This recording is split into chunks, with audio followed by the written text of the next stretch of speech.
Hello, friends. My name is Deepak, and I'm the host of this workshop series. This is a 7-day workshop on technical analysis, and we are now on the 6th session. In 5th session, we covered trend indicators, and today we are covering momentum indicators. And for that, we have Mr. Rohit Katwal with us.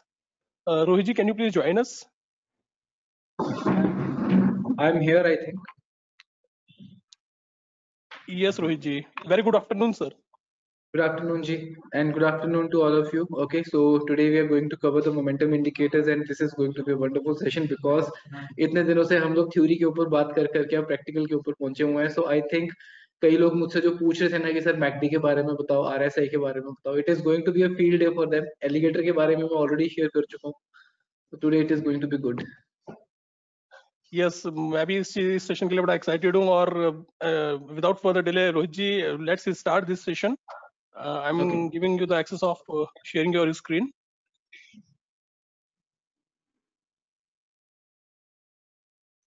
दीपक जी, आपसे एक request रहेगी, इस सारे session के duration. जी sir.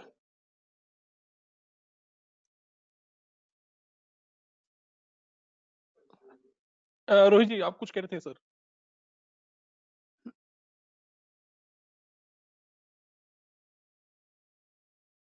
You are not audible, sir. Yeah, now am I audible? Yes. Please continue. Yeah, so मैं ये कह रहा था, मैंने कहा कि इस पूरे सेशन में अगर हमें कोई क्वेरी आएगी तो उसको साथ के साथ ही हम लोग टेकअप करते रहेंगे, वो ज्यादा बेटर है. ठीक है. Exactly, I'm here for you. आप थोड़ा सा मेरे साथ दीजिएगा, उसके अंदर कहीं पे आपको लगता है क्वेश्चन आ रहा है, आप मुझे इंटरप्ट कर दीजिएगा. ठीक है. बिल्कुल सर. और to our viewers, guys, please ask questions as many as you want, and please use question mark icon given on the top of your device screen. Okay, we welcome your questions and we want you to ask and clear your doubts.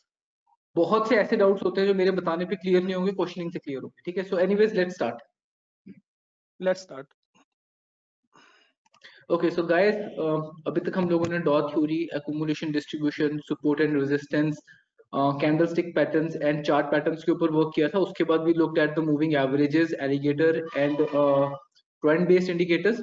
Today we are going to talk about the momentum based indicators. In momentum based indicators we are going to talk about MACD. We are going to talk about relative strength index, RSI. In RSI we are going to talk about wide and tight divergence. We are going to talk about ADX. ठीक है. We are going to talk about CCI also. ठीक है. CCI is something which can be used on intraday trading. RSI, MACD, all these are such indicators जिसको आप किसी भी time frame के ऊपर यूज कर सकते हो. So आप ऑप्शन ट्रेडिंग के लिए भी यूज कर सकते हो, आप इक्विटी ट्रेडिंग के लिए भी यूज कर सकते हो, कमोडिटी ट्रेडिंग के लिए भी यूज कर सकते हो. ठीक है. So let's move ahead. Okay. So momentum indicators कौन से होते हैं? मोमेंटम इंडिकेटर्स वो इंडिकेटर्स हैं जो हमें ये बताते हैं कि जो मार्केट मूव कर रही है, इस तरीके से मूव कर रही है, उसके अंदर मोमेंटम कितनी देर तक रहने वाला है या फिर मोमेंटम कब आ सकता है, उसकी प्रोबेबिलिटी को इंक्रीज करते हैं. ठीक है. सो मैकडी का जो फुल नेम है that is moving average convergence divergence. ठीक है. मेरा सबसे favourite indicator you can say is McD, और मैं इसको वाइडली यूज करता हूँ. ठीक है. इसके अंदर एक्सपोनेंशियल एवरेजेस यूज होती हैं. ठीक है. जिसके बेसिस पे मैकडी लाइन की कैलकुलेशन होती है. ठीक है. और सिग्नल लाइन की कैलकुलेशन होती है. This is something which is called McD indicator. ठीक है. ये जो blue line है, this is the MACD line, and this orange line, this is the signal line. ये दोनों जो लाइंस हैं ये EMS के थ्रू डिराइव होती हैं, तो आप इसके अंदर हमेशा डिफॉल्ट वैल्यूज को लेके चलिए करिए. और ये जो आप जीरो लाइन देख रहे हो, इसके ऊपर जो हिस्टोग्राम बन रहा है, ये हिस्टोग्राम इन दोनों लाइंस के डिफरेंस से बन. ठीक है. सो अगर मैकडी लाइन जो है सिग्नल लाइन के ऊपर जा रही है तो ये ग्रीन हिस्टोग्राम बनना शुरू हो जाएगा. अगर नीचे को जा रही है तो ये रेड हिस्टोग्राम बनना शुरू हो जाएगा. ठीक है. Now the basic interpretation of McD is, जो हमें बताया जाता है बार बार कि जब मैकडी के ऊपर इस पर्टिकुलर तरीके का क्रॉसओवर आता है जहां पे MACD line starts trading above the signal line, ठीक है, that is a bullish sign. For example, this is a bullish sign, this is a bullish sign. Similarly, जब ये वाली मैकडी लाइन इस ऑरेंज लाइन के नीचे जाके ट्रेड करना शुरू करती है, ये क्रॉसओवर होता है, this is a bearish sign, ठीक है. Now this is a bearish sign, ठीक है. Now this is what is the classical definition of MACD you will get anywhere on internet. Investopedia के ऊपर जाओगे, गूगल के ऊपर सर्च करोगे, this is what they will tell you. But मैं आपको गूगल वाला नहीं पढ़ाने के लिए बैठा हूँ, मैं आपको Investopedia का पढ़ाने के लिए नहीं बैठा हूँ. This interpretation that market is bullish at this particular point and bearish at this particular point, this is wrong. McD को ऐसे कभी नहीं यूज करना. मैकडी को यूज करने का जो सबसे बेटर मेथड होता है, ठीक है, ये एक मोमेंटम इंडिकेटर है. ये आपको सिग्नल नहीं देता कि मार्केट कब बुलिश होने लगी है या बेरिश होने लगी है. Many analyst get this particular thing wrong. ये हमें ये बताता है कि मोमेंटम कहाँ पे आ सकता है, एंड ये चीज आपको कोई नहीं बताएगा, ठीक है. इसलिए whenever you are going to look at the MACD, you are going to look at this particular zero line. ये जो zero line यहाँ पे बनती है, this one. Now, if the MACD is trading above this zero line, you can count कि market bullish momentum gain कर सकती है. Similarly, अगर इस zero line के नीचे MACD जाने लगता है, you can be rest assured कि market यहाँ से bearish जा सकती है, ठीक है. सो क्रॉस ओवर नहीं देखना कि ये यहां से क्रॉस कर रही है तो मैं ऊपर को बुलिश हो जाता हूं. No, this is wrong. Just because ये यहाँ पे मैकडी लाइन और signal line is above the zero line, that is a bullish momentum, और यहाँ पे it is below zero, this is a bearish momentum, ठीक है. Now let's look at some examples, ठीक है. अगर हम लोग क्लासिक बुलिश क्रॉसओवर की बात करें, anybody could have gotten bullish here, but ये स्टॉक जो है इसने एग्जैक्टली अपनी मूव देनी कब शुरू की, इसने अपनी मूव देनी तब स्टार्ट की, and we are talking about Adani Enterprises. अभी छोड़ दो इस चीज को. अदानी एंटरप्राइज यहाँ पे when McD got bullish, eight the same time इस पर्टिकुलर रेजिस्टेंस के ऊपर प्राइस ने यहाँ पे ऊपर को ब्रेक करना शुरू किया. Now this particular crossover is not a sell signal, this is basically exit. अगर किसी ने इस पॉइंट पे अपने लॉन्ग्स क्रिएट किए हैं तो he can exit with the help of this, but this does not mean sell, ठीक है. सो हमने यहाँ पे क्या चेक किया, यहाँ पे there is one resistance, resistance, resistance, ऊपर फिर ब्रेक करने की कोशिश की, अगेन इट फेल डाउन, फिर रेजिस्टेंस, फिर रेजिस्टेंस, फिर किसी ने सेल करने की कोशिश की, एंड फाइनली इस रेजिस्टेंस के ऊपर there was a break followed by MACD going into the bullish territory above zero, and that is when the price broke to the upper side, ठीक है. This is one example. Another example, same Adani and यहां से वापस आया जिस जगह पे हम लोगों ने एग्जिट किया था. अब जब तक above zero line, this MACD line is below this signal line, the market is sideways. Finally consolidation करने के बाद above zero line, when MACD line went above the signal line और यहाँ पे ब्रेकआउट आ रहा है, that is when the momentum will come. This is how MACD indicator is to be used. Okay, so यहाँ से हमें दो चीजें पता चलती हैं.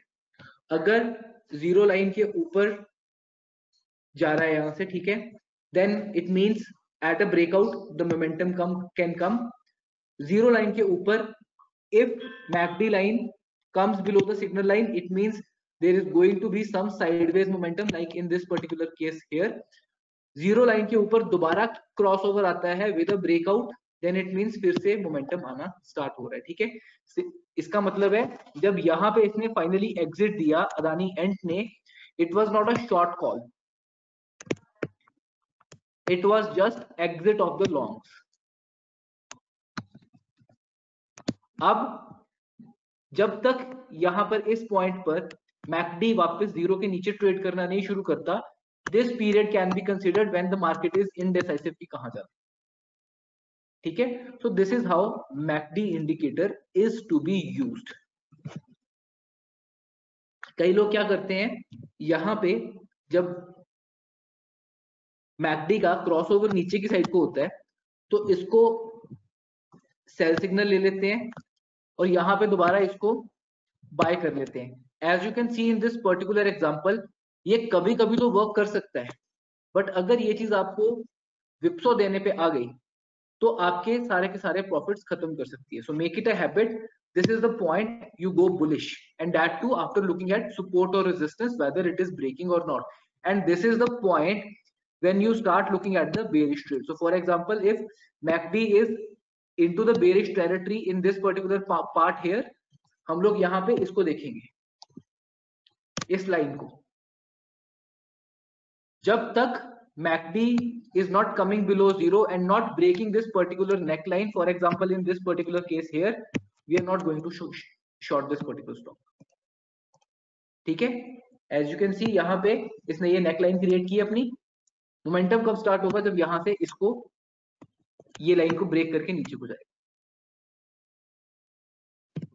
ठीक है।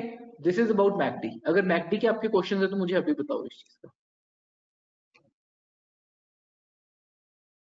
सर एक क्वेश्चन है मिस्टर विनय त्यागी जी का, and could you please repeat that setting of MACD indicator if we McD can? की जो सेटिंग है दैट इज डिफॉल्ट, मैकडी की जो सेटिंग है that is going to be default, कुछ छेड़खानी नहीं करनी है, 26, 12 एंड 9 चलती है, ठीक है। Default settings are always good, ज्यादा उसके अंदर वो नहीं करने की जरूरत होती कि हमें टिंकरिंग करनी है या कुछ करनी है, ठीक है।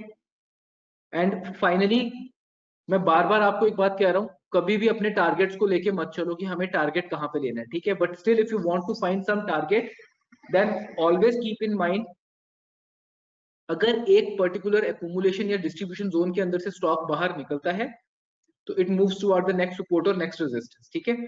सो फॉर एग्जांपल अगर हम लोग बात करते हैं इस पर्टिकुलर स्टॉक की, HDFC लाइफ की, अभी इस टाइम पे this is the consolidation area जो एक तरीके से HDFC लाइफ के अंदर बन रहा है, ठीक है। सो माय एक्सपेक्टेशन इज कि अगर यहां से ये जो HDFC लाइफ है ऊपर को ब्रेक करता है तो ये अपनी पास्ट रेजिस्टेंस दैट इज 720 पर जाएगा, और अगर यहां से नीचे को ब्रेकआउट करता है तो it can come to 386 levels also. So that is how you decide your targets. But in case आपके सामने ऐसी सिचुएशन खड़ी हो जाती है कि जिस स्टॉक को आप बाय कर रहे हो, ठीक है, आपको उसके ऊपर पीछे कहीं पे कोई रेजिस्टेंस दिखाई नहीं दे रही, ठीक है, so that is a good stock because it is breaking all time high, ठीक है। ऐसे स्टॉक के अंदर you just should follow the trend, like हमने पहले बात की थी, lower highs sorry higher lows higher highs के ऊपर you can just trail your stop loss, और आप लोग या तो 50 EMA या 100 EMA लगा के उसको ट्रेल कर सकते हो, ठीक है।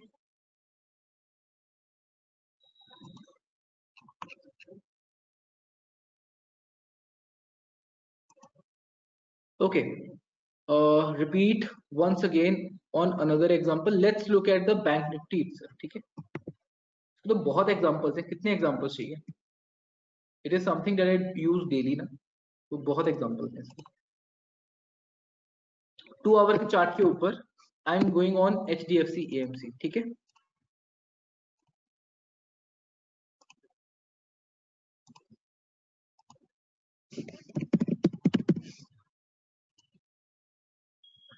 इस पर्टिकुलर पॉइंट पे मैंने आपसे कल भी डिस्कस किया था कि मैंने इसकी एक बेरिश कॉल दी थी इस पर्टिकुलर पॉइंट पे।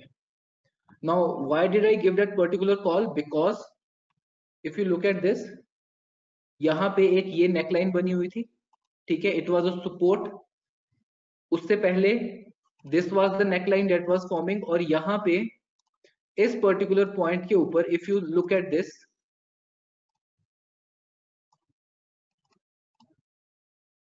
MACD was going below zero line, crossover हो रहा था and it was a sell trade. और एग्जांपल देखना है ICICI GI.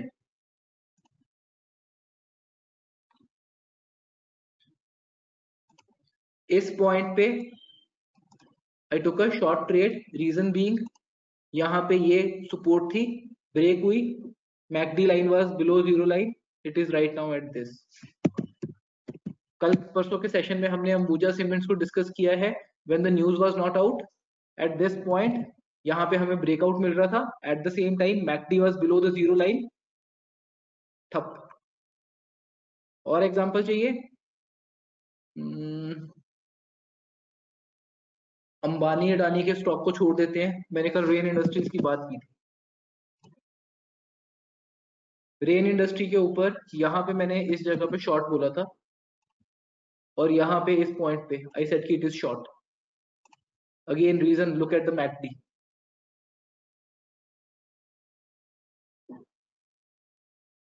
और एग्जांपल चाहिए जो न्यूज में नहीं है? Look at Reliance. इस पर्टिकुलर पॉइंट के ऊपर यहां पे when it broke, look at the momentum now. मैंने कहा था कि ये अपनी सपोर्ट को टच कर सकता है.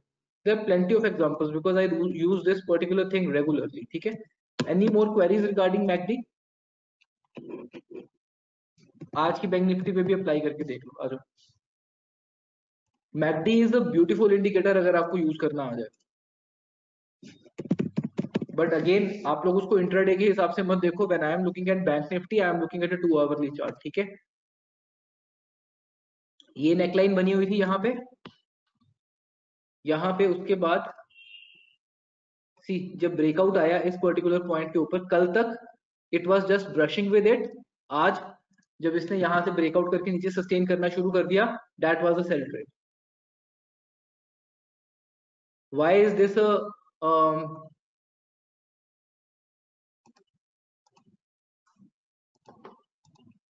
नेकलाइन? ये देखो यहाँ पे ये सपोर्ट ले रहा है, यहाँ पे इसने सपोर्ट लिया है. ये हमने अपने प्रीवियस एग्जांपल्स में भी डिस्कस किया था कि this is a support, that is why this is a support. Otherwise the neckline was at this particular point. But मैंने आपसे क्या कहा था कि अब जो क्लासिकल एनालिसिस है वो चेंज हो गया हुआ है. Now the necklines have changed into zones now. ठीक है, तो ये हमारे पास एक सपोर्ट जोन था, जैसे ब्रेक हुआ McD went into negative, market went down. ठीक है,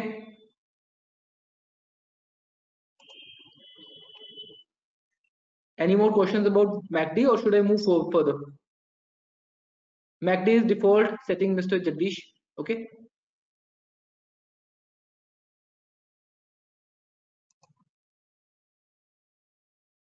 and Mr. Jagdish Patel, stop trading based upon the news. Okay, you are not a market maker. You cannot know what the news is doing or the fundamentals are doing. Just look at the price. It will give you most of the time that what is wrong with the stock. In my case, Adani Cement was plainly visible. ठीक है, Ambuja Cement was visible somehow. Ambuja cement की cell call मैंने ले ली थी पर Adani and की नहीं ली थी, but they are from the same company. Okay, so just look at the price and trade that thing. ठीक है, ओके.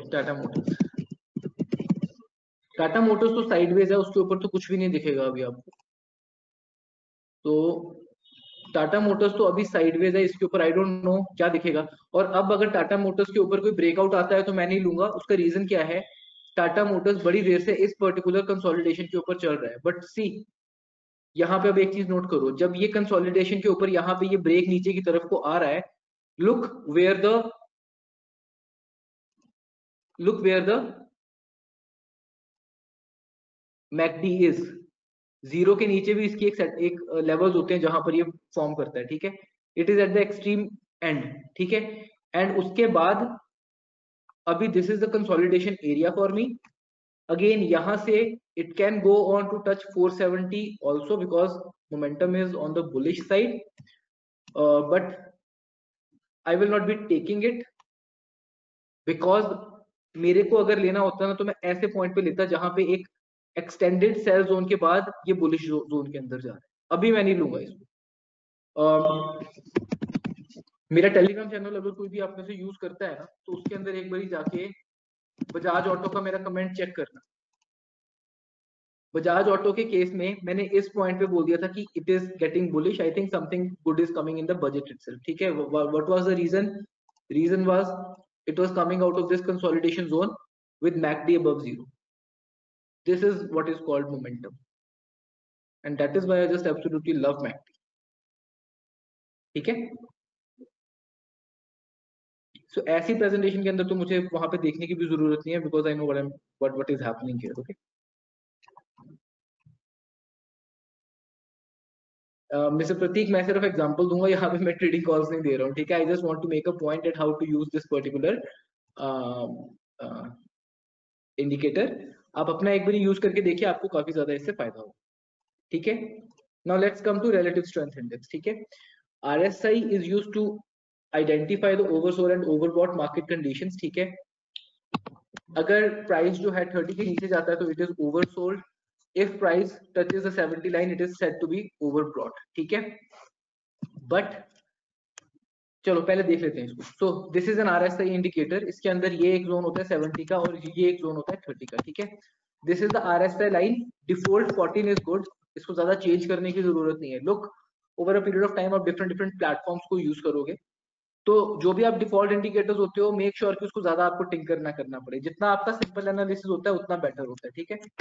सो यहाँ पे whenever the price goes above 70 it is said to be in overbought zone, ठीक है, overbought zone।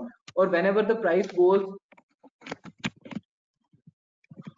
below this particular 30 line it is said to be oversold zone, ठीक है। अब होता क्या है, for retailers who are using this particular indicator for the first time, what they do is जब price इसके नीचे जाता है वो यहाँ पे बाय करते हैं, और जब प्राइस इसके ऊपर जाता है वो इसके ऊपर सेल करते हैं। बट द पॉइंट इज, जो RSI है काफी लंबे पीरियड तक इट कैन रिमेन ओवरसोल्ड। सो अगर आप सेल करोगे हो सकता है आपको बहुत बड़ी विप्सो भी खाना पड़े। सो बेसिकली इसकी रीडिंग थोड़ी डिफरेंट हो जाती है।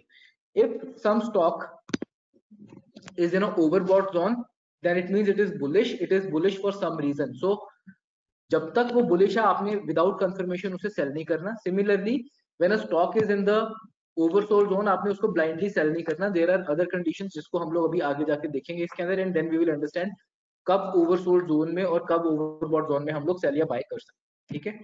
तो now as you can see here overbought zone के अंदर स्टॉक काफी देर तक ओवरबॉट जोन में रह सकता है, और ऐसे टाइम पे आपको बहुत तगड़ा विप्सो आ सकता है। सो कभी ब्लाइंडली देख के इसको यहाँ पे सेल मत करना, ठीक है। This means market is bullish,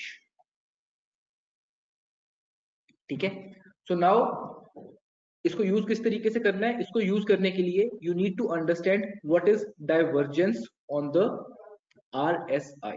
divergence का मतलब क्या होता है, डाइवर्जेंस का मतलब है कि प्राइस ऊपर को जा रहा है बट RSI नीचे को जा रहा है, या फिर RSI ऊपर को जा रहा है बट मार्केट नीचे को आ रही है।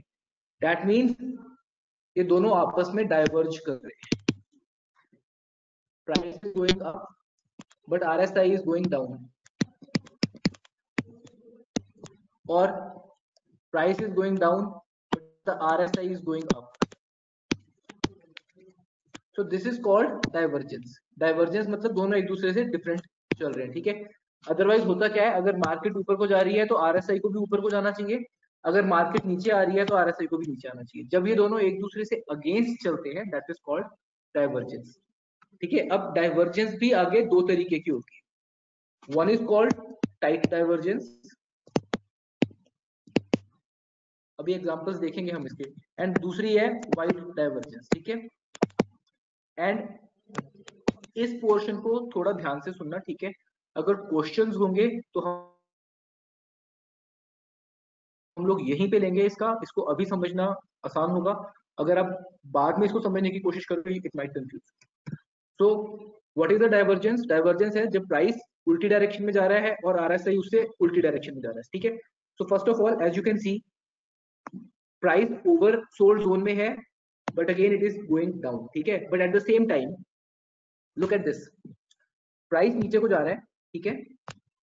Price is making lower highs 1 2, but at the same time RSI जो है it is making higher lows 1 2, इसे कहते हैं हम लोग डाइवर्जेंस, जहां पे प्राइस नीचे की डायरेक्शन में जा रहा है बट अपनी बेस फॉर्मेशन से RSI is trying to go up. This is called divergence. Now this is a wide divergence because यहाँ पे ये जो डिस्टेंस है इस प्राइस के बीच में ये थोड़ा सा ज्यादा है, that is why it is called a wide divergence. कई बार ऐसे केसेस भी आते हैं जहां पे आपको टाइट डाइवर्जेंस देखने को मिलती है, ठीक है। ये एक अलग एग्जांपल है जहां पे हम लोग वाइड डाइवर्जेंस को देख रहे हैं, ठीक है। As you can see Tata communication is falling to the downside, ठीक है, अपनी लोअर हाई बना रहा है, lower high sorry lower low lower low lower low, यहाँ पे लोअर लो क्रिएट कर रहा है, but at the same time यहाँ पे नीचे की तरफ देखो, यहाँ पे हायर लो इस पर्टिकुलर पॉइंट पे, यहाँ पे again higher low, so this is a divergence forming on the RSI. सो अगर आपको कभी भी ओवरबॉट ओवरसोल्ड जोन के अंदर कुछ बाय करना है, वेट फॉर द डाइवर्जेंस, ठीक है। एंड सिमिलरली अगर आपको कुछ ओवरबॉट जोन के अंदर सेल करना है, always look for the divergence, ठीक है। For example look at this, इस पर्टिकुलर पॉइंट में प्राइस हायर हाइज बना रहे हैं, हायर हाइज बना रहे हैं, हायर हाइज बना रहे हैं, हायर हाइज बना रहे हैं, but at the same time RSI is making the lower highs. तो यहाँ पे ये एक डाइवर्जेंस क्रिएट हो रही है, ठीक है, विच इज इंडिकेटिव कि ट्रेंड जो है चेंज हो रहा है, मोमेंटम डाउन साइड की तरफ को आ सकता है। No not momentum but there is a trend reversal coming, ठीक है। मोमेंटम हमेशा इस पॉइंट पे आता होता है, ठीक है, या इस पर्टिकुलर पॉइंट पे आता होता है, या फिर डाइवर्जेंस के बाद ऊपर की तरफ को या डाइवर्जेंस के बाद नीचे की तरफ को आता होता है। नाउ सेकंड थिंग, ठीक है, RSI को यूज करते वक्त एक चीज आपको और याद रखनी है, ठीक है, जब भी आप डाइवर्जेंस ढूंढोगे आप ये नहीं कर सकते कि आप यहाँ पे हाइज मिला रहे हो और यहाँ पे आप लोज मिला रहे हो, दैट इज रॉन्ग।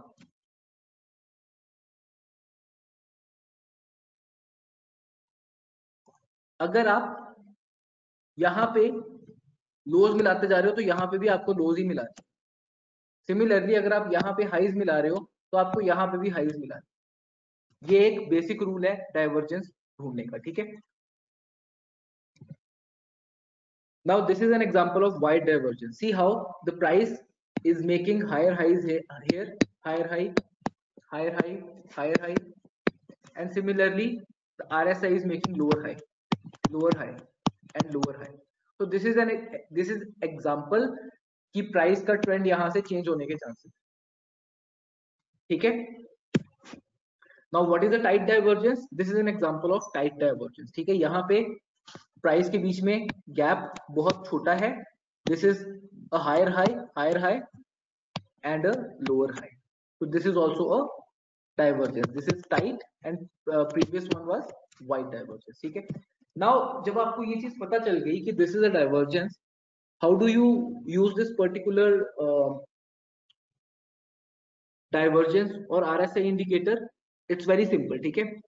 अगर तो आप रिवर्सल्स प्ले करते हो, ठीक है, आपको लगता है कि आपने रिवर्सल्स प्ले करने हैं, तो in a support and resistance zone you look for divergence, ठीक है। सिमिलरली अगर आप ब्रेकआउट ढूंढ रहे हो तो ब्रेकआउट के ऊपर आप वहां पे ट्रेंड कंटिन्यूएशन पैटर्न, इसके बारे में थोड़ी सी बात करें। LIC हाउसिंग फाइनेंस का 2 आवर का चार्ट है, ठीक है, यहाँ पे इसकी सपोर्ट बनी हुई थी, ठीक है, उसके बाद यहाँ पे सपोर्ट बनी, उसके बाद प्राइस ने यहाँ पे आके सपोर्ट लेनी शुरू। Eight this particular support level look, price जो था अपनी सपोर्ट के ऊपर लोअर हाइज क्रिएट कर रहे हैं, lower high, but at the same time जो RSI है हायर लो क्रिएट कर रहे हैं, इट इज अ डाइवर्जेंस। इसका मतलब है कि at this particular point you can take a reversal trade with a small stop loss. Additionally ऐसे टाइम पे व्हाट इज योर ट्रिगर, आपने कहां पे अपना स्टॉप लॉस लेना है, you can simply form a trend line like this, and इस particular point के ऊपर जब मार्केट जाती है you can take your stop loss. Target कहां पे आपका, टारगेट के लिए either you can use super trend, you can use moving average, or you can use some target. Second thing is whatever is your stop loss you can keep the double target, or you can wait for price to reach this level while trailing your stop loss. Okay, so this is one method of using the divergence. Second example, Eicher Motor 4-hour chart. This is the resistance, this is the resistance, and this is the resistance. Okay, again this is the resistance, this is the resistance. See, यहाँ पे price is forming a tight divergence on the upper side and RSI is going lower highs. So again इस particular point पे you can simply mark this as your neckline. जब ये break करती है you can take a small sell trade with this as your stop loss.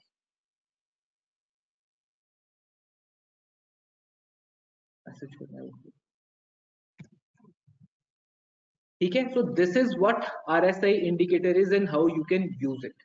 Okay, so now if you have any questions regarding this particular, ask me.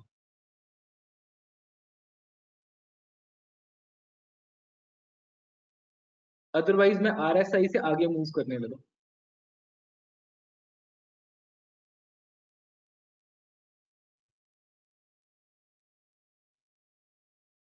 Yeah, we have a question from Mr. Sanjay Narula. Yeah. The question is what will be the best combination of MACD and RSI? बहुत simple है ना. अगर मान लो आपको breakout के ऊपर RSI is also giving a breakout and at the same time MACD is also giving a breakout along with support or resistance breakout, that is a very valid trade to take ना. उसके ऊपर आपका stop loss जो है छोटा रहेगा, आपका जो रिवॉर्ड है वो काफी ज्यादा बड़ा रहेगा. ठीक है, एंड अगेन सेटिंग्स को भूल जाओ, default settings are always the best. Mister Lokesh, ठीक है ना. एंड RSI के साथ आप MACD को यूज कर सकते हो. ठीक है, मिस्टर नंद कुमार, उससे कोई फर्क नहीं पड़ता. टाइम फ्रेम डिफरेंट होने से RSI की सेटिंग का कोई लेना देना नहीं है उसके साथ. ठीक है, RSI 14 डिफॉल्ट यूज करता हूं मैं हर जगह पे. बट अगेन मैं डेली चार्ट्स तक ही RSI को देखता हूं, उससे ज्यादा वीकली चार्ट्स के ऊपर सिर्फ मैं प्राइस एक्शन देखता हूं. अगर मुझे वीकली चार्ट्स के ऊपर कुछ करना है, अगर वीकली चार्ट्स के ऊपर मुझे कुछ यूज करना है तो मैं मूविंग एवरेजेस देखूंगा या प्राइस एक्शन देखूंगा. ठीक है, उससे नीचे मैं सारे ये इंडिकेटर्स देखता हूँ. ठीक है, second thing is, second thing is 80 के बाद जरूरी नहीं है कि नीचे आएगा. जो एग्जैक्ट कंडीशन होती है वो होती है 85 टू 95. अगर उसके बीच में MACD है तो उस टाइम पे बाय करना आपको अवॉइड करना चाहिए. But again take the breakouts, take the breakouts. ठीक है, मिस्टर संजय नरूला, अभी मेरे पास RSI का आपको एकदम से कोई एग्जांपल नहीं मिलेगा, प्रतीक आपको भी नहीं मिलेगा. उसका रीजन क्या है, मैं ज्यादातर MACD के साथ ADX का कॉम्बिनेशन चलाता हूँ. RSI का जो कॉम्बिनेशन होता है वो ज्यादातर चलता है जब आप एक रेंज के अंदर रिवर्सल्स लेना चाहते हो, डाइवर्जेंस लेना चाहते हो. ठीक है, जब ब्रेकआउट्स लेने होते हैं तब मैं ADX और MACD का ज्यादा यूज करता हूँ. दैट इज वाई मैंने जितने भी एग्जांपल्स आपको अभी बताए हैं वो सारे के सारे एक रेंज के अंदर थे कि अगर यहाँ पे रेजिस्ट कर रहा है प्राइस को तो हमने उसका ब्रेकआउट कैसे लेना. ठीक है, उसका सॉरी रिवर्सल किस तरीके से लेना है. डाइवर्जेंस को यूज करना he is the best option for RSI.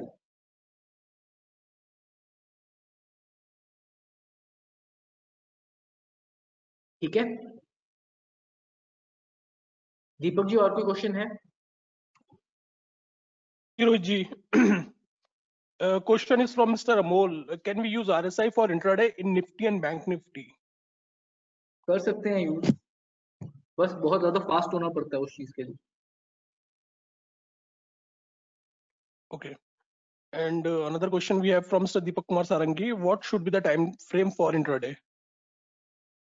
5-15 minutes, even 3 minutes. But again मेरी प्रॉब्लम वही है, आप कितना कर पाओगे उस चीज को, because it is a very very जिसको हम लोग कहते हैं ना कि बहुत ज्यादा इंटेंस गेम होती है एक तरीके. कितना कर पाओगे वो नहीं पता. RSI 100 से ऊपर जा ही नहीं सकता miss Sunita. It is a relative strength. ये 0 और 100 के बीच में रहेगा. इट कैन नॉट टच 100, उससे अब नहीं जा सकता ये.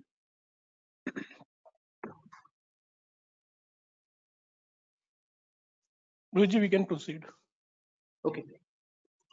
नेक्स्ट इज द ADX, ठीक है. Now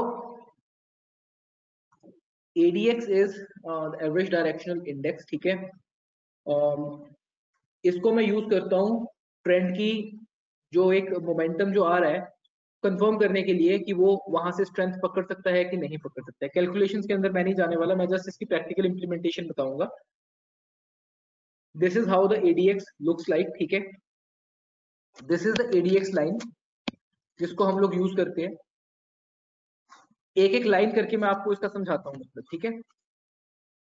if this ADX line is moving toward the upper side, it means whatever direction the market is in, it is trending in that direction greater than 20. सिर्फ trend बताती है, bullish है या bearish है वो नहीं बताती. बुलिश का कहां से पता चलता है? इस DMI लाइन के साथ. if this green line is crossing above the red line, it is bullish trending. if this red line is crossing the green line, it is bearish trending.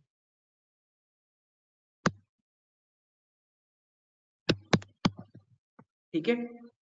सो जब भी आपको कोई ब्रेकआउट मिलता है, लेट्स से मैकडी के ऊपर या RSI के ऊपर, और उस टाइम पे your ADX line, this is going above 20 and moving into the upper direction, at that particular time the trend might be very strong, और आप उसके अगर अगेंस्ट ना ट्रेड करो तो ज्यादा अच्छा रहेगा. ठीक है. So ADX is used for trend identification when ADX is greater than 20 or ADX is greater than 20 and it is greater than EMA of 20 on ADX and ADX is less than 30. यहाँ पे आप लोगों को थोड़ी सी confusion होगी समझने के लिए, वो मैं आप लोगों को बता देता हूँ व्हाई. ठीक है. इसको मैं आपको प्रैक्टिकली समझाता हूँ. सो this is the ADX setting that I use. Okay. Default ADX setting है, इसके अंदर कुछ करने की जरूरत नहीं है. This blue line is the ADX line. This red line is the DMI line जो मैंने आपको दिखाई थी. Green is the green DMI line. ये जो आप एक व्हाइट डॉटेड लाइन देख रहे हो ना, दिस इज एन EMA जिसको मैंने प्लॉट किया हुआ है ADX के ऊपर. ठीक है. तो मेरे लिए when is the ADX trending? When this particular blue line is moving above 20 and it is moving above this EMA line. For example, in this particular case अगर आप देखोगे यहाँ पे जब ये breakout हो रहा है, even the MACD is confirming कि at this particular point market is bearish. At the same time ADX is also confirming that the market is bearish because एक तो MACD मोमेंटम दे रहा है, साथ में ADX उसको कंफर्म कर रहा है that it is trending right now. Why it should be between 30 and 20? Because यहाँ से प्रॉपर ADX अपनी बेस फॉर्मेशन करके एक न्यू ट्रेंड देने लगा. ठीक है. It should not be like this कि ऊपर को गया, बीच में से आया, फिर ऊपर को चला गया. नहीं. 20 से 45 to 50 का एक साइकिल खत्म करने के बाद नीचे आके बेस फॉर्मेशन करके ऊपर जा रहा है. दैट इज व्हाई मुझे चाहिए so that ADX is above 20, is above the EMA on ADX and less than 30 इस पर्टिकुलर पॉइंट के नीचे. then I consider या यहाँ पे अगर मुझे ब्रेकआउट आ रहा है मेरे MACD के ऊपर या RSI के ऊपर या कहीं और, I can take that breakout. इसको मैं अकेले कभी यूज नहीं करता हूँ. इन सारे इंडिकेटर्स को मैं कभी भी अकेले यूज नहीं करता हूँ. MACD ADX इज वन जिसको मैं सबसे ज्यादा यूज करता हूँ. MACD and then ADX. Support and resistance identify करने के बाद, सपोर्ट एंड रेजिस्टेंस आइडेंटिफाई करने के बाद उसका जब ब्रेकआउट होता है, that is what I look for and then I just ride the trend. हर जगह पे वैलिड है, बस 5 मिनट के टाइम फ्रेम पे मत लगाना. ठीक है.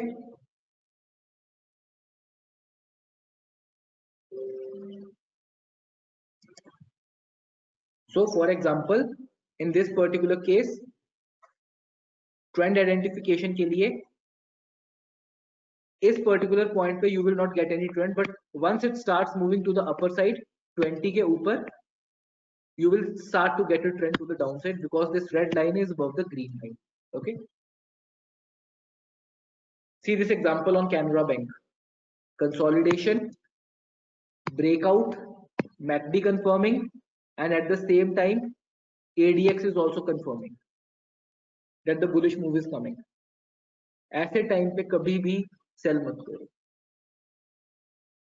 ये दोनों इंडिकेटर्स जब आपस में मिल जाते हैं, they can just keep on giving whipsaw to the direction जहां पे ये ब्रेकआउट कर रहे हैं. ठीक है, आपको नहीं पता कब तक करेंगे. ठीक है, एंड एडीएक्स को कब अवॉइड करना चाहिए? When it is coming back from the 40 to 55 level. For example, जैसे मैंने इस एग्जांपल में भी आपको शो किया था, ऐसे टाइम पे इस पर्टिकुलर टाइम पे जब ये इससे वापस नीचे की तरफ को आ रहा है, that is the time when I avoid it. और if you are an option trader, ऐसे टाइम पे आप लोग स्ट्रैंगल्स कर सकते हो, आयरन फ्लाई कर सकते हो till the time there is no trend. So for example, अगर आप चाहते तो सिर्फ एडीएक्स को देख के इस पर्टिकुलर टाइम फ्रेम के बीच में आप सिर्फ साइडवेज ट्रेड कर सकते हो, whatever time frame you are trading. So this is how you trade with the ADX. ठीक है, यहां पे कोई क्वेश्चंस हैं तो मुझे बताइए.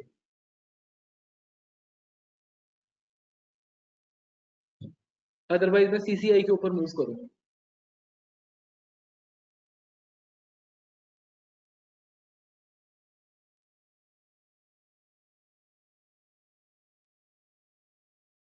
ओके, नो क्वेश्चन रोहित जी. ओके, सो मैं एक साइडवेज का एग्जांपल और दे रहा हूं. ये देखिए, एक और एग्जांपल है टेक महिंद्रा का. When the RSI ADX is coming above from 50 to back to normal, market is sideways. Straddle and strangle वालों के लिए सबसे अच्छा टाइम है. ठीक है, now next is the commodity channel index. So commodity channel index मैंने बहुत पहले यूज किया हुआ है एंड मैं ग्रो कर गया इससे, but I have to tell you because it is also one of the momentum indicators. ठीक है, इसके अंदर this zero line is there. Okay, इस जीरो लाइन के ऊपर this CCI when start it goes up, it is a bullish indicator. Okay, and when it comes below the zero line, it is a bearish indicator. But again, like any indicator, हम इस particular indicator को we cannot take it as an absolute कि जब ये इसके नीचे जा रहा है सेल कर दो, जब इसके ऊपर जा रहा है बाय कर लो. नो. ठीक है, CCI के इंडिकेटर के अंदर जब ये इसके अंदर कुछ लाइंस होती हैं, this is the zero line, this is the 100 line, this is the 200 line, this is -100 line, this is -200 line and this is -300 line also. ठीक है, एंड प्लस 300 लाइंस आल्सो. जब 5 सक्सेसिव कैंडल्स के अंदर CCI trades below 100, for example 1 candle, 2 candle, 3 candle, 4 candle, 5 candle, it is said to be a bearish trend starting. And similarly, CCI above 100, 1, 2, 3, 4, 5 candles, then it is said to be कि अब ये bullish एक trend बनाना शुरू कर रहा है. ठीक है, अब ideally जो एक CCI इंडिकेटर है, इसको मैं रिवर्सल्स के लिए ट्रेड करना ज्यादा प्रेफर करता हूं रादर देन मोमेंटम के लिए. ठीक है, उसका रीजन क्या है मैं आपको एक बता देता हूँ. Over a period of time जो CCI इंडिकेटर या फिर प्राइसेस हैं वो बहुत ज्यादा वोलाटाइल हो गए. ठीक है, उस केस में इसके थ्रू कुछ भी डिसाइड करना जो है, आपको इस तरीके के विपसॉस बहुत ज्यादा मिलेंगे. यहाँ पे आपको इवेंचुअली एक आधा सही ट्रेंड मिल जाएगा, बट ये जो विपसो आप देख रहे हो ना यहाँ पे, ये बहुत मिलने वाले हैं. ठीक है, so always use this particular indicator either in conjunction with the method जो हमने पहले बताए थे कि आप सबसे पहले एक रेजिस्टेंस डिसाइड करो. रेजिस्टेंस डिसाइड करने के बाद यू लुक एट कि जिस टाइम पे ब्रेकआउट आ रहा है उस टाइम पे आपका इंडिकेटर उस डायरेक्शन में ब्रेक कर रहा है कि नहीं कर रहा है. For example here, that is one way, and this works on bigger time frame, not on the smaller time frame. But at the same time, इसके अंदर एक पैटर्न होता है घोस्ट पैटर्न, जिसको यूज करके you can also look for trend reversals. ठीक है, वो ट्रेंड रिवर्सल्स किस तरीके से ढूंढने होते हैं? हम में से जो भी लोग स्कूबी डू का चैनल देखते थे उसके ऊपर घोस्ट वगैरह दिखाते थे, तो घोस्ट किस तरीके से बनते होते थे? इस तरीके से. ठीक है, so this ghost is nothing but a head and shoulder pattern that forms on CCI. जब भी ये घोस्ट पैटर्न बनता है ना, उसकी जो नेकलाइन होती है that can be an indicative कि सीसीआई के ऊपर there is a trend reversal formation. For example if you look at this particular point here, यहाँ पे ये एक घोस्ट पैटर्न जो है इस तरीके से बन रहा है, ठीक है. सो इसकी जो नेकलाइन है जब ये ब्रेक करता है प्राइस यहाँ से, so it can be a moment जहां पे ट्रेंड रिवर्सल आ सकता है, ठीक है. Similarly look at this example also, यहाँ पे प्राइस ऊपर की तरफ को चला हुआ है and we are having a ghost pattern forming on this particular indicator here, ठीक है. सो सीसीआई का मुझे इससे ज्यादा कोई ज्यादा यूज नहीं लगता, but this is one of the momentum indicators जो हमारे पास अवेलेबल है. अगर पर्सनली कोई मुझसे पूछेगा कि आपको किस तरीके से ट्रेड करना है, my preference will always be to go with MACD. और मैकडी के साथ मुझे अगर एक स्टॉक कोई और, एक इंडिकेटर कोई और पकड़ना है, इट विल बी एडीएक्स. और अगर इन तीनों में से मुझे अगर लगता है कि मुझे कोई बोल दे कि मैकडी यूज नहीं करना, then I will be using RSI and ADX combined. But इससे ज्यादा मोमेंटम इंडिकेटर्स की जरूरत आपको नहीं पड़ने, ठीक है. So this is where our workshop on these momentum indicator comes to an end. Okay, I have shared some good tricks with you which I use myself. Now if you have any question, just ask me about it. Okay,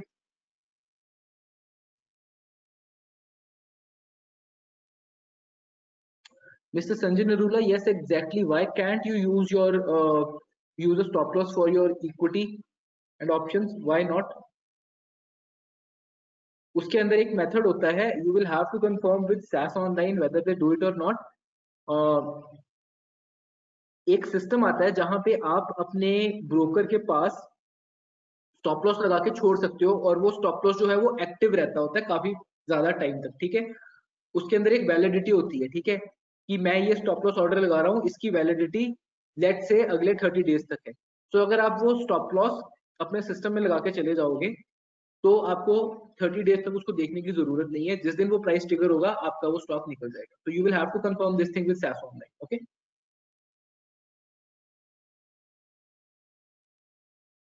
explain another example of ADX coming from 40 to 55.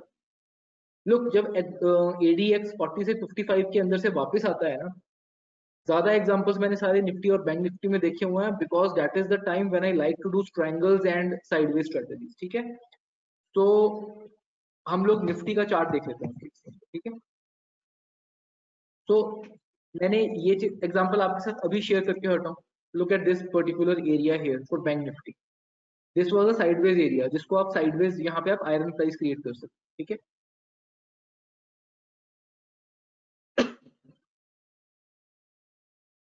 Nifty को तो मैंने, Nifty के अंदर look at this particular area, ठीक है. यहाँ पे price जो है 47 के यहाँ से वापस आके इस पर्टिकुलर पॉइंट तक, look at this particular point,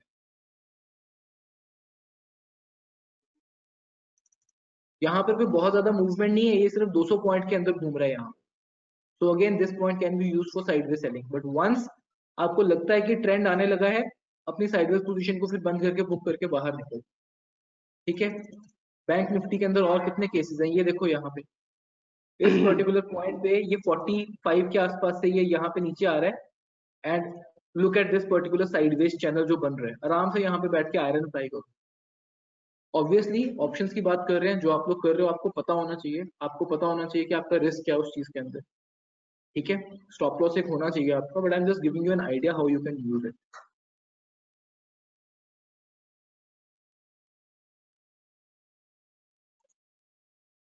more questions?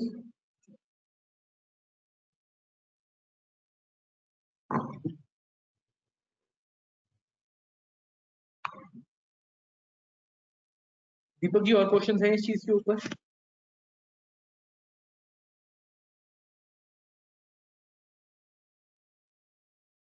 देखो एडीएक्स के अंदर इतनी कंफ्यूज होने वाली बात नहीं है, आपको सिर्फ ये देखना है कि एडीएक्स की लाइन जब ऊपर को जाती है देन इट इज ट्रेंडिंग. अगर ऊपर से एडीएक्स की line is coming down, that means कि मार्केट इज साइडवेज. तो 45 से लेके 55 या 40-55 का रूल मैंने बनाया हुआ कि अगर उसके अंदर से मार्केट साइडवेज हो रही है, दैट मींस बिकॉज मार्केट ने अपना एक बेस फॉर्मेशन नहीं की हुई है, ठीक है. दैट इज वाई अगर बेस फॉर्मेशन होगी तो एडीएक्स 18 तक आएगा, फिर 20 के ऊपर जाएगा. तो 20 और 30 के बीच की मैंने सेटिंग रखी हुई है उसकी, है ना. मिस गीतिका नहीं, मैं ट्रेडिंग कॉल नहीं दूंगा यहाँ पे.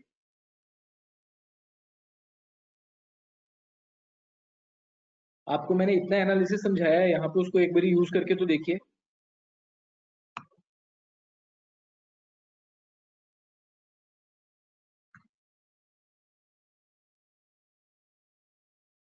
और कोई क्वेरीज है तो मुझे बताइए इस चीज को, otherwise I am done with this particular momentum indicators.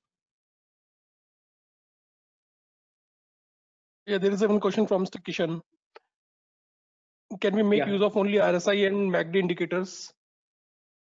RSI in MACD both इनका इतना अच्छा कॉम्बिनेशन नहीं है। RSI के साथ ADX का कॉम्बिनेशन ज्यादा अच्छा होगा, सिमिलरली MACD के साथ ADX का ज्यादा होगा, but MACD and RSI are both type of momentum indicators, confuse कर देंगे आपस में।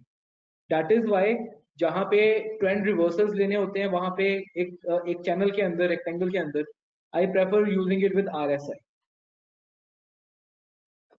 जहां पे ब्रेकआउट्स लेने हैं आई प्रेफर MACD।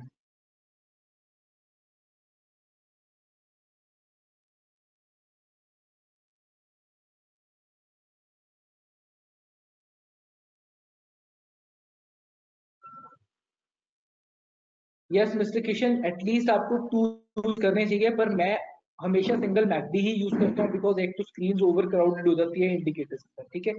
दूसरी चीज है, एक बारी मैं कस्टमरी नजर जरूर मारता हूँ कि मुझे एडीएक्स का पता रहे। दैट इज वाई मैंने थोड़ी सी कोडिंग करके रखी हुई है जो मुझे हेल्प करती है। एज यू कैन सी इस पर्टिकुलर केस में जब मैं आपको ये दिखा रहा हूँ अपना, ठीक है,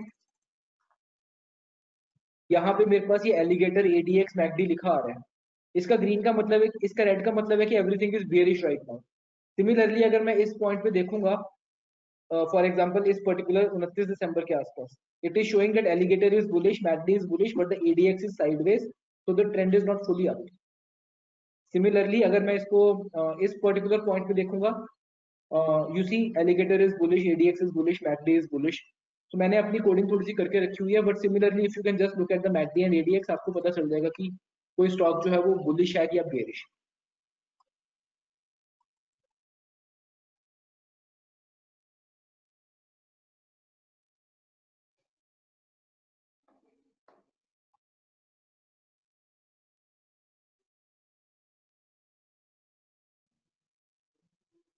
What is the MA used in the screen? That is alligator, Williams alligator, हमने पहले उसको डिस्कस किया था। आपके सारे ट्रेडर्स इंट्राडे वाले ऑप्शंस के कर सकता है, but again you have to be very fast about, ठीक है। मैंने ट्राई नहीं किया है, मैंने ट्राई नहीं किया है। अगर आपको इंट्राडे पे ट्राई करना है, do it with 3 minute charts और 5 मिनट चार्ट्स, ठीक है। मिस्टर किशन, अपने आप ही सीखनी पड़ती है। In India there is not so much resource available for coding itself.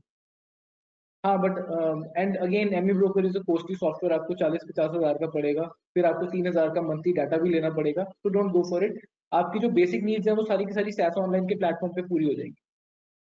उनके जो चार्टिंग्स है सब डिफॉल्ट, मैंने कुछ, मैं अपने पास थोड़ी बहुत टचअप्स करता हूँ इधर उधर, बट मैं डिफॉल्ट सेटिंग्स को कभी चेंज नहीं करता, बिकॉज आज मैं कोई सेटिंग यूज कर रहा हूँ, मैं साल के बाद नहीं यूज कर रहा हूँ। That is why I always like to go with defaults, ताकि आज अगर मैं ट्रेडिंग भी यूज कर रहा हूँ तो मुझे सेटिंग्स को छेड़ना ना पड़े बाद में। नहीं, we will not have a session on intraday by options. अगर मेरी स्ट्रेटजी बन गई तो मैं कभी उसको बताऊंगा एटलीस्ट प्लेटफॉर्म के ऊपर। I will make an algorithm on intraday and I just put it up for making money. This is analysis I am telling you, ठीक है। मैं भी जो करता हूँ that is all based upon this particular thing itself, ठीक है। आपको अपना सिस्टम खुद बनाना पड़ेगा, ठीक है। And there is no perfect setup mister Rama Rao, ठीक है। You have to take a trade based upon your analysis. You need to have a small stop loss, you need to have a big target, and then आपकी जो winning probability है वो 50% से ज्यादा होनी चाहिए, एंड ओवर 100 ट्रेड्स एटलीस्ट आपकी 60-70 wins होनी चाहिए, 60 विन्स होनी चाहिए। लोग 40 विन्स के साथ भी बहुत अच्छा पैसा कमा लेते हैं, 50 विन्स के साथ भी।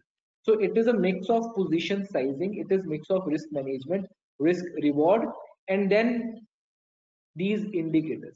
और ये सारा कुछ मैंने सैस ऑनलाइन के ऊपर इतना बताया है ना, आपको सारा का सारा मिल जाएगा किस तरीके से। So there is the holy grail. As far as the Telegram channel is concerned, it is KAM Trading Updates. You can search for it. It is there. I occasionally share some setups जहाँ पे मुझे लग रहा होता है कि bearish move आने वाली है. These are not trading calls. मैं जस्ट उसको एज अ टेक्निकल एनालिसिस के लिए वहां पे शेयर करता हूँ अपनी other information. So KAM trading updates on Telegram. One interesting question from Mr. Navneet Pathak. Is stop loss only solution to stop the loss? Yes. तुम बाद मूवी देखी है? उसके अंदर जो कुएं में जाता होता है गोल्ड उठाने के लिए, उसका स्टॉप लॉस उसके केस में उसका आटा था जो वो घेरा बनाता था. So stop loss is very important. अभी 3 दिन पहले आई हैड अ क्लाइंट जिसने 2022 के अंदर करीबन 25 लाख का लॉस किया, and he was here frustrated out of spite कि मैं अपना अकाउंट बंद करवा रहा हूं. दैट वाज नथिंग, जस्ट अपने ऊपर कंट्रोल नहीं था, डिसिप्लिन नहीं था. One best perfect setup for bank Nifty, mister Rama Rao, there is no such setup. आपको खुद बनानी पड़ेगी. ऐसी कोई स्ट्रेटेजी नहीं है जो 70% की आपको हिट रेशो दे देगी. ठीक है, इवन मेरे एल्गोरिथम्स चलते हैं तो 65% की हिट रेशो होती है, वो भी कर आके 60% के ऊपर आ जाता है. ठीक है, it is just a mix of कि आपका रिस्क, जो आपका रिवॉर्ड है वो रिस्क से ज्यादा होना चाहिए और प्रोबेबिलिटी ज्यादा होनी चाहिए. ठीक है, लीडिंग इंडिकेटर्स जैसी कोई चीज नहीं होती. All the indicators are lagging indicators. ठीक है, आपको देखना पड़ेगा कि अकुमुलेशन डिस्ट्रीब्यूशन कहाँ पे हो रही है और कहाँ पे एक प्रॉपर बेस फॉर्मेशन के बाद एक ब्रेकआउट आ रहा है, backed by volumes, backed by some indicator, and then you can take it with a small stop loss and a big target. That's it, nothing मोर.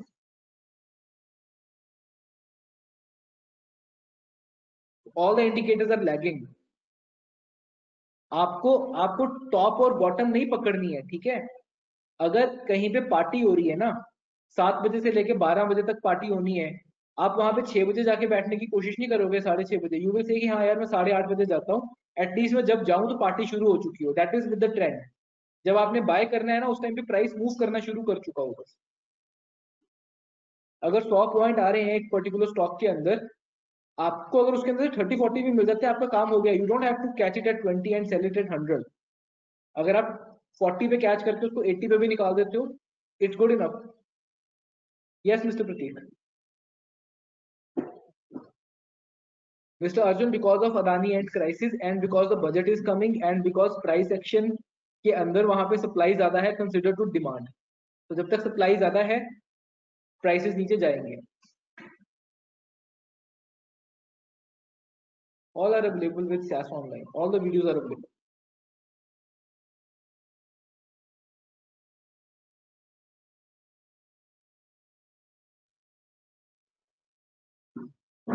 आप ये समझ के चलो कि जब आपके पास मान लो अगर 1 लाख रुपया है ना, तो वो आपके 1 लाख सोल्जर्स हैं. ठीक है, एवरी डे जब आप उनको ट्रेडिंग के लिए यूज करते हो ना, तो आप बेसिकली अपने सोल्जर्स को फाइट करने के लिए भेज रहे हो. अब या तो वो मर के आ सकते हैं या फिर वो किसी को साथ में पकड़ के लेके आ सकते हैं.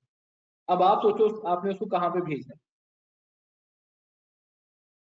ठीक है, या तो उसको ऐसी सिचुएशन में भेजो जहां पे अगर मरे भी तो 10 मारा मरेंगे, पर जब खींच के लेके आएंगे तो 50 लेके आएंगे.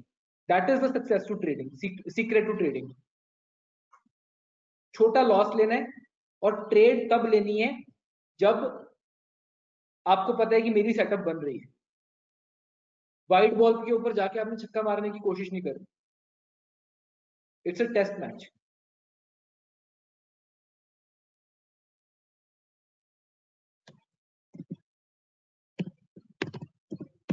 Roji, couple of questions more and we will conclude. But before that, we have a poll to launch. So we can take questions post that poll. ठीक है, श्योर. मैंने अपना टेलीग्राम का ग्रुप जो है सेंड कर दिया है because many people are asking about it. Exactly. Guys, please participate in that poll. It's a very simple question. Will you implement learning from this session in live market or not? How can we know that the supply is more, Mr. Vinay Tyagi? If the prices are falling down, Roji, we will take this question post that poll. ठीक है, done. That is the important question and very interesting one. Yeah.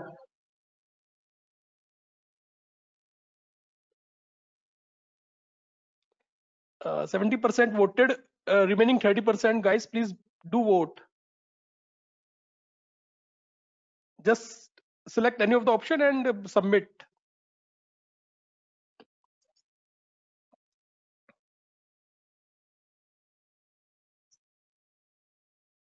मेरा एक friend है, who just trains with me in market.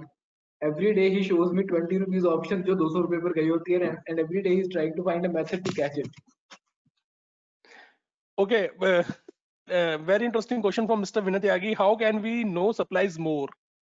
बहुत simple है. If the prices are falling and the volumes are increasing at that particular point, that means the supply is more. If the price is increasing and the volume is increasing, that means the demand is more. अगर demand होगी price ऊपर जाएगा, supply होगी तो prices नीचे आएंगे with volume.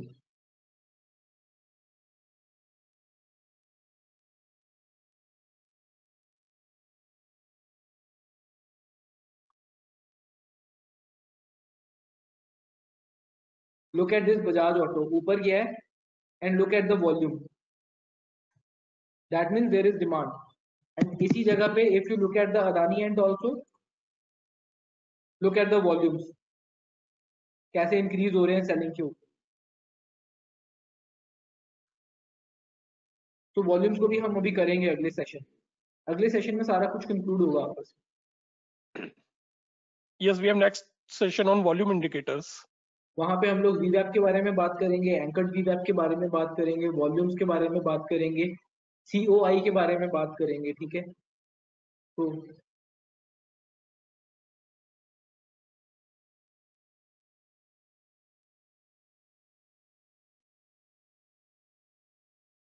any more questions? Yeah, the last question and we are concluding. The question is from Mr. Yogesh. How do we know that stocks are bottoming? उसकी एक proper base formation होगी, उसका एक proper accumulation distribution zone बनेगा. ठीक है, और सबसे ज्यादा जरूरी है अपनी 20, 50, 100 और 200 मूविंग एवरेजेस के ऊपर ट्रेड करेगा विद इन 25% और 30% off the 52 week high, and वहां पे फिर कप एंड हैंडल या फिर VCP बना के ऊपर को ब्रेक करेगा. Okay. I think we are good for now, Rohit ji. Guys, we have one more session left that is coming to you on Monday. You can join with the same link and at the same time. That will be the last session. And for all that sessions, we have created a webinar dashboard page on our website. You can go and check the menu section of our website. Here we are putting each and every session in past webinar section. So everything is available there. Please go and visit that section. And don't forget to join on Monday. This is the last, and we are, I think, getting very overwhelming response throughout the series. So thanks for joining, and see you on Monday. Rohit ji, thanks for you. Welcome. Monday को मिलते हैं. I think, yeah, sir. Thank you, guys.